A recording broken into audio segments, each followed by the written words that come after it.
The year is 1253. Henry III of England has a problem.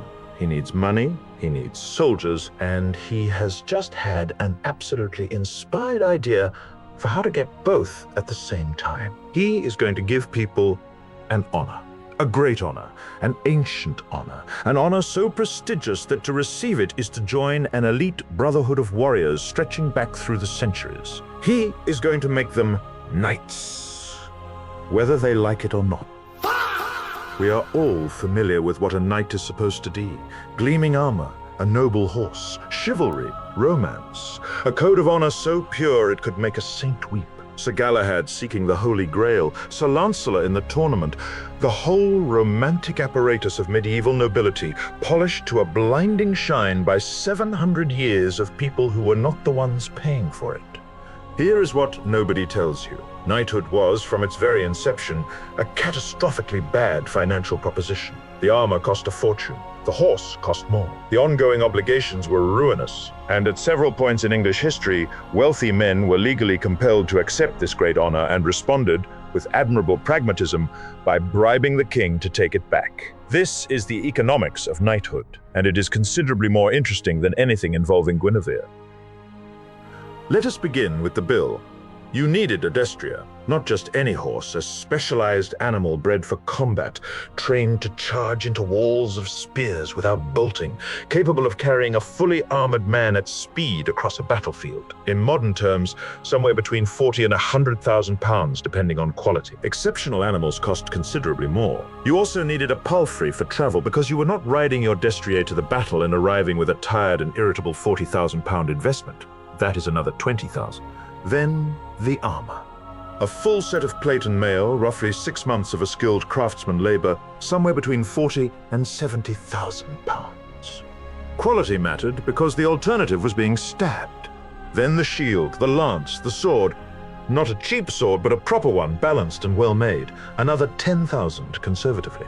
We are now somewhere north of 150,000 pounds, and we have not yet discussed the support staff, the ongoing maintenance, or the small matter of actually going to war. There was quite a lot else. Here is something nobody mentions when discussing the romance of the knightly class. When a knight died, his heir did not simply inherit the land, he inherited the obligation. And to do that, he first had to pay the crown a fee called relief, a sum of money paid directly to the king for the privilege of continuing to owe the king everything a knight owed. You did not inherit the estate, you purchased the right to be burdened by it. The debt reset. The bill started fresh. Medieval succession, less of a gift, more of a subscription renewal, you had no option to cancel.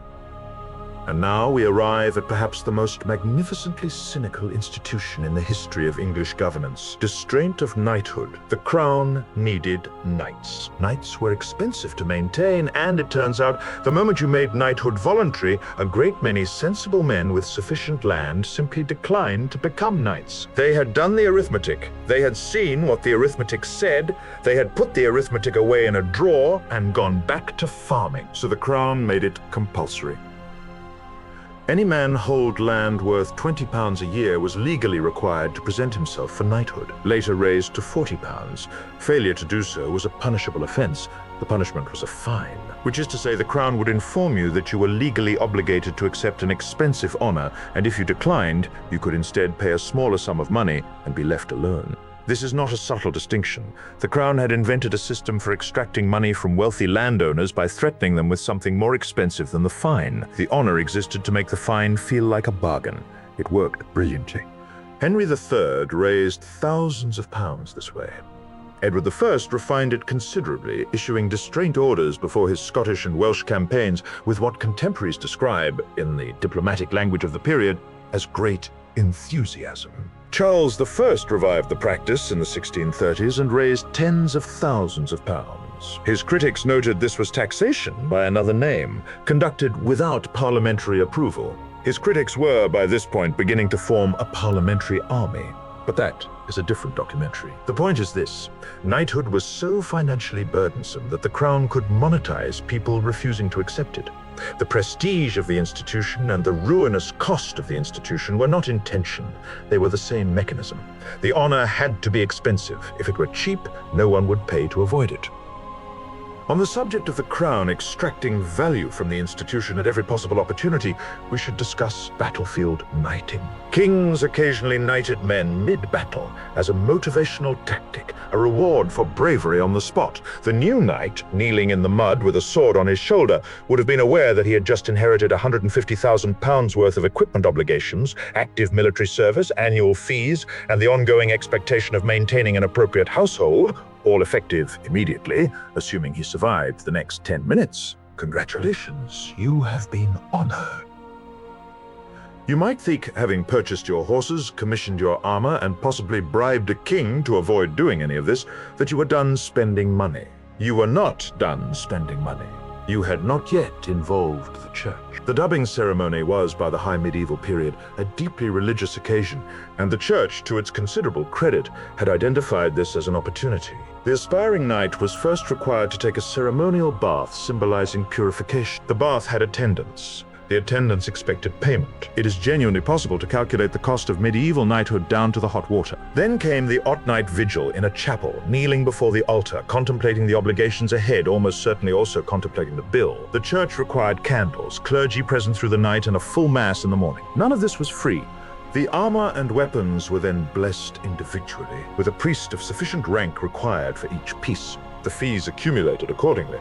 The ceremony itself required a feast. Gifts, new clothes, robes given to the heralds who announced the creation, and tips, in the medieval sense, for everyone involved.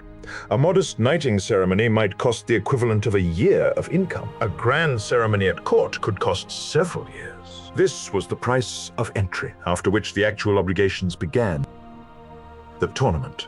In the popular imagination, tournaments are theater, colorful pageantry, romantic favor, knights displaying their prowess before adoring crowds. In financial reality, tournaments were a high-risk commodity market in which the commodity was horses and armor, the risk was personal injury or death, and the participants were wagering equipment worth more than most people's houses. Early medieval tournaments were not the neat, regulated jousts of later centuries. They were effectively small battles across fields and through villages, teams of knights fighting until someone surrendered or could not continue. The prize for winning was not a ribbon. The prize was the defeated knight, horse, armor, and equipment. The loser could ransom his gear back, or he could not, in which case he rode home considerably lighter than he had arrived, in some cases considerably more on foot. William Marshal, one of the most celebrated knights of the 12th century, spent his early career as a professional tournament participant. In a single 2-month stretch, he and a partner captured 103 knights. William Marshal died one of the wealthiest men in England. He was the exception. For everyone else, the tournament circuit was a reliable mechanism for converting expensive equipment into someone else's expensive equipment. You were now a knight, and you had ongoing obligations, military service, 40 days a year at your own expense, your own horses, your own armor, your own food, unpaid. The first 40 days were simply what you owed for the land. In theory, that was the limit. In practice, medieval campaigns did not conclude themselves tidily, and knights who went home on day 41 were noted unfavorably by kings who had the power to seize their land. There was also the matter of the horses. If your destrier was killed in battle, that was your problem. The crown did not reimburse dead horses. Edward I eventually introduced a system called horse valuation, in which horses were assessed before a campaign and the crown would compensate losses. Knights had lobbied for this for decades. The fact that they had to spend decades lobbying for basic horse insurance tells you a great deal about the terms of the original arrangement. The romantic image of the medieval knight survives in extraordinarily good health. The armor is in the museums. The illuminated manuscripts are in the libraries. What has not survived in any comparable cultural form is the medieval knight financial records, which is a shame, because the financial record tell a considerably more interesting story than the chronicles. Knighthood was an institution designed, first and foremost, to extract resources from the people it honored. Turns out the men in shining armor were mostly just men in debt. If that is the kind of history that keeps you watching, the subscribe button is right there. Ash and Iron on YouTube and Facebook. And unlike knighthood, Subscribing is entirely voluntary.